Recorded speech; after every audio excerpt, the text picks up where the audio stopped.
Magandang araw mga ka-Buildrite. Isa sa mga madalas na tanong na nakukuha namin sa Buildrite page po namin ay kailan po ba kami gagamit ng floor coating or ng tiles?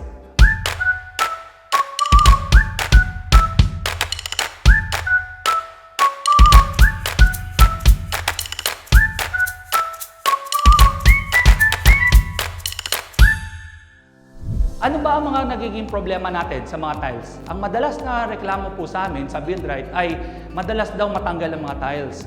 At iba naman din na nagreklamo ay madalas daw mabasag ang kanilang tiles. So, we have to consider kung saan ba natin po gagamitin ang tiles kasi ang tiles ay may mga pinagbabagayan na lugar. At ang mga floor coating or mga industrial floor coating ay may pinagbabagayan din po ng mga lugar. Tulad ng mga areas ng production areas, warehouse areas, multipurpose areas, mga bodega po natin, or garahe, ay pwede natin gawin ng floor coating. Kasi itong mga areas na to ay mas madalas daanan ng mga equipment, machineries, ng mga mabibigat na gamit, or medyo mataas yung walk traffic areas na pwede ma-damage yung mga tiles natin. So floor coating or epoxy floor coating or epoxy FC will help you do this job. Kasi ang epoxy floor coating, isa sa mga magandang karakteristik na to ay it is high tensile strength.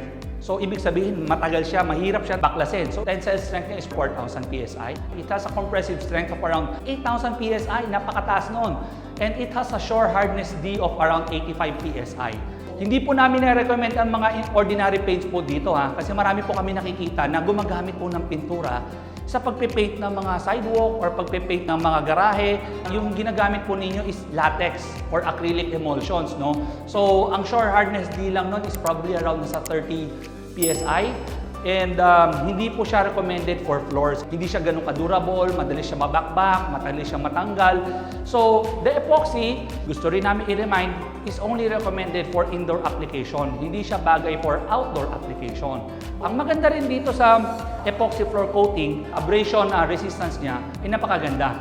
Ang abrasion resistance ng epoxy floor coating is around 105 milligrams loss per 5,000 cycles, whereas ang acrylic or latex-based paints is around 300 to 400 milligrams loss per 5,000 cycles. That's a very huge difference, Ang maganda rin dito sa floor coating, na epoxy floor coating, is that it is oil resistant.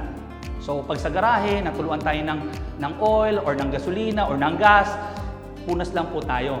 It's very durable. It's also diluted acid resistant. It's also alkali resistant. So, bagay siya sa mga warehouses na madalas daanan ng mga jack pallets, ng mga forklift. Bago naman natin i-apply ang floor coating, ang una natin i-apply ay yung Buildrite Moisture Barrier muna as a primer. Bakit natin kailangan ng moisture barrier na primer? Kasi una-una, ang floor coating, hindi siya makapit. Kailangan mo muna ng isang primer para meron siyang pagkakapitan. Alright? Pangalawa naman, ang moisture barrier, importante sa mga flooring na hindi mo maiwasan magkaroon ng moisture kasi pag nagkaroon ng moisture, madidiban po yung floor coating natin. So, hindi po totoo na pwedeng iwasan ang primer para makatipid. Hindi po totoo. Kahit anong primer lang ay pwede na. Hindi po totoo yon. Ang kailangan po natin gamitin, ang formulation na akma na pwedeng maging moisture barrier sa flooring po natin. Otherwise, sayang po ang magiging investment po natin sa flooring. Para mag-apply natin ang moisture barrier na primer, kailangan natin gumamit ng iba't ibang materials, So, meron tayong parang squeegee na gagamitin. So, this is a spreader. Pag-apply natin ng primer, we're going to use this to spread. Hindi natin pwedeng gamitin kaagad si brush roller kasi sa moisture barrier is para siyang tubig, So, once na nilagay natin dito, masisipsipin ng brush natin yung moisture barrier and then konti na lang mailalagay natin. So, medyo mas tedious. So, what we recommend is to use a spreader. So, pagtapon natin ng liquid, and then we'll just use the spreader para malagyan natin lahat ng floor area. And then we're going to use a brush para just to make sure na lahat ay malagyan.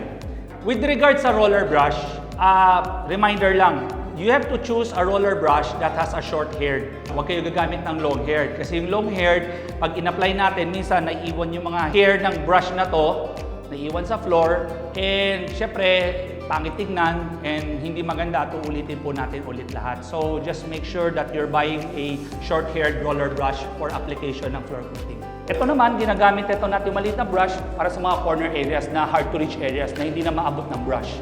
Okay, so this is another spreader. Mas maliit para sa convenience lang sa pag-apply sa mga sulok-sulok.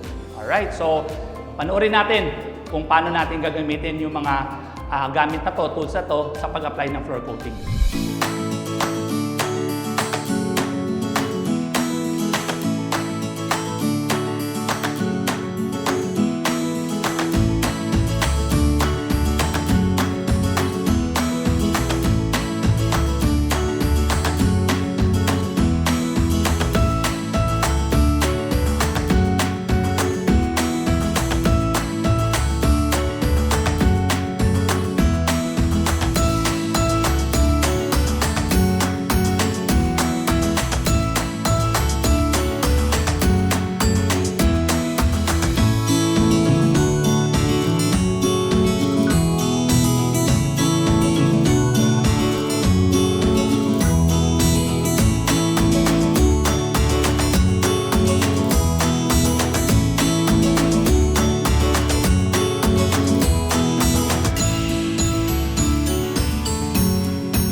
Ayan, hopefully marami kayong natutunan kung paano mag-apply ngayon ng epoxy floor coating or ng EpoCoat FC ng Buildrite. Hopefully, na-differentiate nyo na rin kung kailan ka gagamit ng epoxy floor coating or ng tiles at anong mga areas yung pwedeng gamitin ang epoxy floor coating. Kung meron pa kayo ulit mga ibang karagdagang tanong, feel free to please comment on our Buildrite page or on our YouTube channel.